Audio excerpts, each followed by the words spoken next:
Hello students, जय हिंद and welcome back to my channel Nivarana classes. बच्चों, आज हम ये स्टडी करेंगे यहाँ पर Coulomb's law of electric force. ठीक है, आज के टॉपिक में मैं बताने की कोशिश करूंगा कि जो चार्जेस होते हैं उन चार्जेस के बीच में क्या फोर्स होता है, अट्रैक्शन होता है, रिपल्सन होता है और किसने इसको ब्यूटीफुल तरीके से एक्सप्लेन किया था। ठीक है, सो मैं आपको इन चीज़ों में बताऊँ। सबसे थोड़ी सी आपको नॉलेज देना चाहूँगा कि जो एक्चुअल में जो कूलम्ब्स हैं इनके बारे में। देखिए, इनका पूरा जो नाम था वो नाम है Charles Augustin de coulomb. Actual में ये फ्रांस के साइंटिस्ट हैं और सबसे पहले इन 1776 इससे पहले ये वेस्ट इंडीज में मिलिट्री इंजीनियर थे। ठीक है, उसके बाद वो दोबारा फ्रांस यानी पेरिस में चले आए। आने के बाद यहाँ पर उन्होंने अपना रिसर्च करना स्टार्ट कर दिया। ठीक है, रिसर्च करना उन्होंने स्टार्ट किया। अब रिसर्च करने के बाद सबसे पहले यहाँ पर जो उन्होंने काम किया कि टॉर्जन बैलेंस, एक टॉर्जन बैलेंस एक्सपेरिमेंट लिया। ठीक,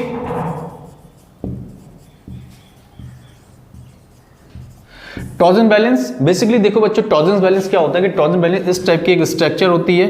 ठीक है, एक बॉक्स टाइप में होता है। नॉर्मली कई सारे पॉइंट्स होते हैं और सर्कुलर फॉर्म पे, सर्कुलर नाम भी हो तो इसमें एक कंडीशंस लगी होती है मेटेलिक रॉड टाइप में। ठीक है, ऐसा एक बॉक्स होता है जिसे टॉर्जन बैलेंस कहते हैं। और याद रखना कि टॉर्जन बैलेंस को कूलम्ब्स ने अपनी इलेक्ट्रोस्टैटिक फोर्स को डिफाइन करने के लिए यूटिलाइज किया, जिसको बाद में जो है कैवेंडिश, इसके बारे में आप पढ़ रखे हैं क्लास 11 में जब हम कैपिटल जी के बारे में बात करते हैं कि कैपिटल जी की वैल्यू क्या होती है 6.67 10 to the power -11। इसको एक्सप्लेन किसने किया था? इसको एक्सप्लेन किया था कैवेंडिश ने। कैसे इसको एक्सप्लेन किया था? By torsion balance. ठीक है, बेसिकली हम कूलम्ब्स के बारे में बात कर रहे हैं। कूलम्ब्स ने ये एक्सप्लेन करने की कोशिश की है कि अगर दो मास के बीच में अगर फोर्स होते हैं तो क्या चार्जेस के बीच में फोर्स होते हैं। It is based on Newton's law, उसी की बेसिस पे देखा। अब क्या है कि टॉर्जन बैलेंस में कूलम्ब ने क्या किया कि यहां पर एक चार्ज स्फीयर रख दिया, दैट इज क्यू। ठीक, और क्या किया यहां पर एक अनचार्ज स्फीयर। ठीक है, एक अनचार्ज स्फीयर ले आया यहां पर जिस पर कोई चार्जेस नहीं है। तो लाने के बाद कूलम्ब्स ने ये देखा कि जैसे हम इसके सामने यहां पर एक अनचार्ज मेटेलिक कोई अनचार्ज स्फीयर ले आते हैं तो इनमें क्या होता है कि चार्ज का डिस्ट्रीब्यूशन होने लगता है, यानी कि जो चार्ज आपके पास Q है वो इस पर भी स्प्रेड हो जाता है। और फाइनली ये देखा गया कि इस पर Q/2 और इस पर क्या होगा Q/2, दोनों में चार्ज इक्वली डिस्ट्रीब्यूट होता है। ये कब होता है? जब दोनों की डिस्टेंस भी यहाँ पर क्या हो, पर्टिकुलर फिक्स हो, यानी डिस्टेंस भी क्या होनी चाहिए, फिक्स होनी चाहिए। डिस्टेंस को आप बहुत ज़्यादा लेके जाइए तो कहीं ना कहीं चार्जेस में भी यहाँ पे फर्क पड़ेगा। डिस्टेंस को बहुत क्लोज लाइए तो आपके चार्जेस के बीच में जो फोर्स लगेगा उस पर भी क्या पड़ेगा, इसमें फर्क पड़ेगा। सो उसी के बेसिस पर कूलम्ब्स ने ये कहा कि अगर हम दो चार्जेस को लाइक Q1 और Q2 को एक पर्टिकुलर डिस्टेंस पर रखते हैं, अगर इन दोनों चार्जेस को एक पर्टिकुलर डिस्टेंस पर रखते हैं तो रखने के बाद फर्स्ट पॉइंट फाइंड आउट किया कि जो फोर्स होगा इन दोनों के बीच में, जो फोर्स होगा, फोर्स ऑफ अट्रैक्शन होगा, फोर्स ऑफ रिपल्सन होगा, इन दोनों के बीच में जो भी फोर्स होगा वो is directly proportional to Q1 and Q2। ठीक है, इन दोनों के बीच में क्या होगा, डायरेक्टली प्रोपोर्शनल होगा। सेकंड पॉइंट क्या फाइंड आउट किया? सेकंड पॉइंट फाइंड आउट किया कि F जो होगा basically is inversely proportional to the square of distance between them, यानी कि बहुत ज़्यादा डिस्टेंस अगर हम कर दें दोनों के बीच में, चार्जेस के बीच में कर दें तो उनका जो फोर्स होगा वो धीरे धीरे कम हो जाएगा। जितना हम क्लोज जाएंगे उनके बीच का जो फोर्स ऑफ अट्रैक्शन वो या फोर्स ऑफ रिपल्सन उतना ही स्ट्रॉन्ग बनेगा। दोनों को फिर कंबाइन करते हैं। सो कंबाइन करने के बाद F directly proportional to Q1 Q2 upon क्या हो जाएगा, यहाँ पर R² हो जाएगा। और बच्चों, आपको एक चीज़ पता है कि जब कभी भी हम इस प्रोपोर्शनल या इन्वर्सली प्रोपोर्शनल को रिमूव करते हैं तो इनमें क्या होता है कि इनमें हम एक कांस्टेंट टर्म्स को यूटिलाइज करते हैं। Here F equal to K Q1 Q2 upon R²। F equal to K Q1 Q2 upon R²। ये जो K है, इस K को हम कहते हैं प्रोपोर्शनली कांस्टेंट, यानी बेसिकली क्या बन गया, ये कांस्टेंट बन गया। अब इसमें क्या होता है कि K के लिए भी एक यहाँ पर कंडीशंस हैं according to Coulomb's. K is equal to 1/4 pi epsilon naught. k equal to 1/4 pi epsilon naught, और इसकी जो वैल्यू होती है that is 9 cross 10 to the power 9 newton metre square upon coulomb square. ये किसकी वैल्यू है? ये वैल्यू है k की। So F equal to k Q1 Q2 upon R square में हमने k की वैल्यू जो है वो आपको रिप्रेजेंट किया, k equal to 1/4 pi epsilon naught and this should be equal to 9 cross 10 to the power 9। ठीक है, अब देखिए एक और चीज है इसमें, एक और चीज क्या है कि जो एप्सिलॉन है इसको थोड़ा सा अलग कर लो आप। एप्सिलॉन इसे कहते हैं एप्सिलॉन नॉट। ठीक है, कहां कहते हैं? देखिए ये नॉट लगा हुआ है तो फ्री स्पेस पे, अगर किसी में अगर नॉट नहीं लगाता हूं तो इसका मतलब है कि ये किन चीजों पे? ये मीडियम पे, ये किस पे है? इन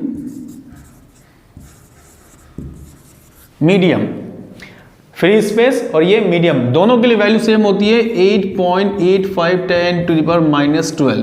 कितनी होती है? 8.85 10 टू द माइनस, यहां पर हो जाएगा आपके पास 12 जो है इसकी एप्सिलॉन नॉट की वैल्यू है।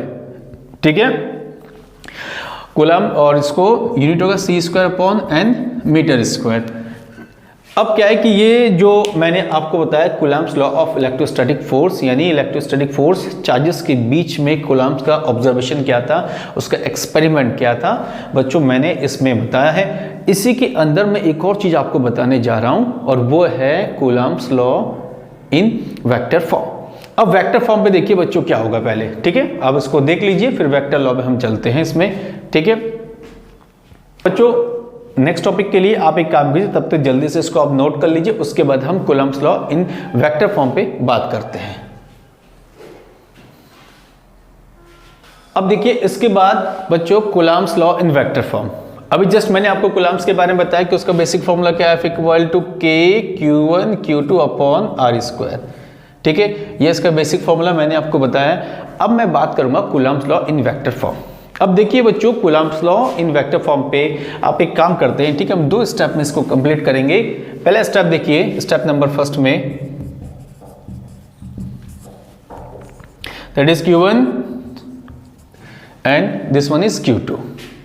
ठीक है, यहां पर मैं केस लेना चाहूंगा। पहला जो केस बनेगा आपका, पहला केस बनेगा Q1 Q2 is greater than 0। अगर Q1 Q2 is greater than 0 है तो यानी कि दोनों चार्जेस प्लस में है, और इसे आप बोल सकते हैं रिपल्सिव केस, जब दोनों पॉजिटिव होते हैं Q1 Q2 is greater than 0।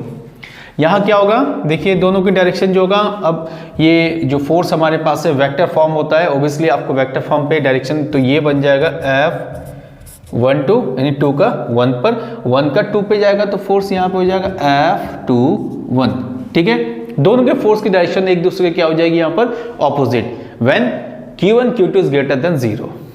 ठीक है, और जो वेक्टर फॉर्म है R की direction, this one is R2 1 यहाँ पर बन जाएगा। सो फाइनली हम स्टार्ट करेंगे, देखिए इसके बेस पे स्टार्ट करेंगे। सो F2 1 दिस इक्वल टू आपके पास बनेगा 1/4 pi epsilon not, this is Q1 Q2 upon R square 2 1, और यूनिट वेक्टर में क्या बनेगा? R2 1। एक चीज आपको पता है क्लास 11 के स्टैंडर्ड में R unit vector is equal to vector of R modulus of vector R। तो इनको हम इसके बेस पर भी क्या कर सकते हैं? चेंज कर सकते हैं। ठीक है, ये वेक्टर फॉर्म का स्टेप नंबर फर्स्ट था। जब हम Q1 Q2 को 0 से ग्रेटर रिप्रेजेंट करेंगे तो वो रिपल्सन केस बनेगा। अब बच्चों इसमें आगे बढ़ते हैं। देखिए स्टेप नंबर सेकंड में, स्टेप सेकंड में क्या होगा? ठीक है, स्टेप सेकंड में Q1 अगेन और this one is Q2। Q1 Q2 हो गया, यहां पर लेके चलते हैं Q1 Q2 is less than 0, तो ये क्या बन जाएगा आपके पास? अगर दोनों लेस देन 0 है तो ये बनेगा आपके पास अट्रैक्शंस। ठीक है, ध्यान दीजिए, अगर वो लेस देन 0 है। अब यहां पर देखिए रिपल्सन में क्या था? Opposite kind of force. Now right now दोनों एक दूसरे के अगेंस्ट बन जाएंगे। ठीक है, ये फोर्स बन जाएगा, और ऊपर जो आपके पास वेक्टर वाला केस है R2 1। सो अब इसके बेसिस पे हम बात करेंगे hair F1 2 this equal to हमारे पास बनेगा 1/4 pi epsilon not dot Q1 Q2 upon R12 square R12 unit vector. अब क्या ये चीज मैंने रिपल्सन और अट्रैक्शन के दो डायग्राम बनाए और उसके बेस पर मैंने दो फोर्स यहाँ पर रिप्रेजेंट की है, लेकिन आप देख सकते हैं दोनों में डायरेक्शन फोर्सेस के अलग अलग है। Now R unit vector 1 2 is equal to minus R unit vector 2 1। ये जो यूनिट वेक्टर के केस है, ये केस क्या होते हैं, एक दूसरे के ऑपोजिट। अगर वो एक दूसरे के ऑपोजिट्स है तो हम क्या किसी एक को अगर रिप्लेस कर दें, किसी एक को भी अगर आप रिप्लेस कर देते हैं तो फाइनली आपको क्या मिलेगा, आपको मिलेगा F12 is equal to minus F21। तो आपको ये मिलेगा फोर्स में कूलम्ब्स का जो फोर्स है F12 is equal to minus F21।